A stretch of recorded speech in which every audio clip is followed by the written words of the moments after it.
எடப்பாடி பழனிசாமியை மரியாதை இல்லாமல் பேசிய மாவட்ட செயலாளர்கள் ஜெயலலிதா அவர்கள் இந்த இடத்தில் இருந்தால் இப்படி பேசுவீர்களா என்று KP முனுசாமி எடப்பாடிக்கு ஆதரவாக பேசியிருக்கிறார். அதிமுகவே 2026 வெல்லுமா என்று தெரியவில்லை.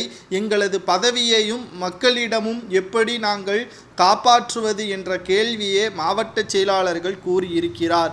யாராக இருந்தாலும் பதவியில் இருக்கக்கூடிய தலைமை சரியாக இருந்தால் எல்லோரும் அடங்கி இருப்போம்.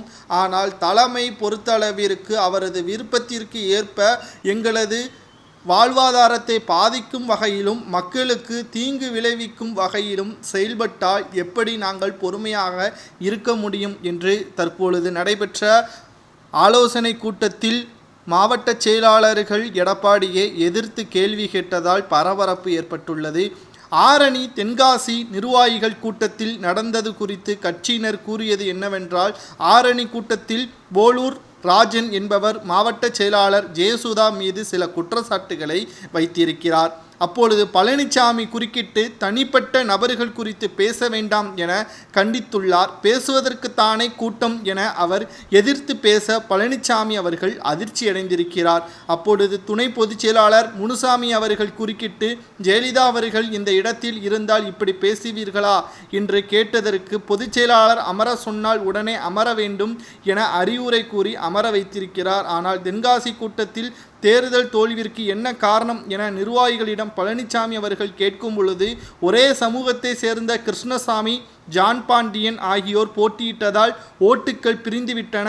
நம் கட்சி வேட்பாளரை களம் இறக்கியிருந்தால் கட்சி வெற்றியடைந்திருக்கும் என்றும் அவர்கள் கூறியுள்ளார்கள். ஆனால் பழனிசாமி அவர்கள் கூறுவது, நம் கட்சி சின்னத்தில் தான் கிருஷ்ணசாமி போட்டியிட்டார். நீங்கள் கடுமையாக உழைத்திருந்தால் அவர் வெற்றி பெற்றிருப்பார். வேட்பாளர் குறித்து கவலைப்படாமல் சட்டசபை தேர்தலில் அனைத்து தொகுதிகளிலும் வெற்றி பெற உழைக்க வேண்டும். சட்டசபை தேர்தலில் நீங்கள் எதிர்பார்க்கும் வலுவான கூட்டணி அமையும். இவ்வாறு அவர்கள் கூறியுள்ளனர்.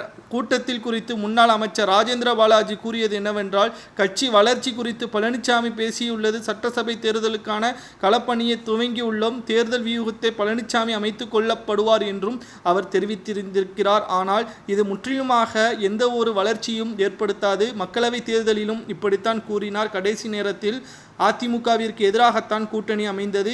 இதேபோல் மீண்டும் மாவட்ட செயலாளர்கள் எதிர்த்து பேசினால் அவரது பதவி பறிபோவதற்கு வாய்ப்புகள் இருப்பதாக செய்திகள் வெளியாகியுள்ளது.